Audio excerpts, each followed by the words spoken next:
বিধানসভা ভোট এগিয়ে আসছে আর তারই মাঝে গত দুদিনে মুর্শিদাবাদ থেকে উদ্ধার 11টি সকেট বোমা।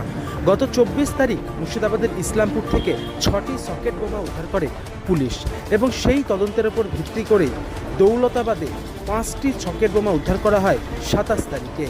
এই ঘটনা ঘটার পরে গোটা জেলায় এই মুহূর্তে চাঞ্চল্য ছড়িয়েছে।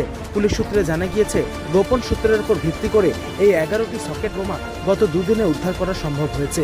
আর কোথায় কোথায় বোমা লুকিয়ে রাখা হয়েছে, কী কারণে লুকিয়ে রাখা হয়েছে, সে সমস্ত বিষয়টি তদন্ত শুরু করেছে মুর্শিদাবাদ জেলা পুলিশ।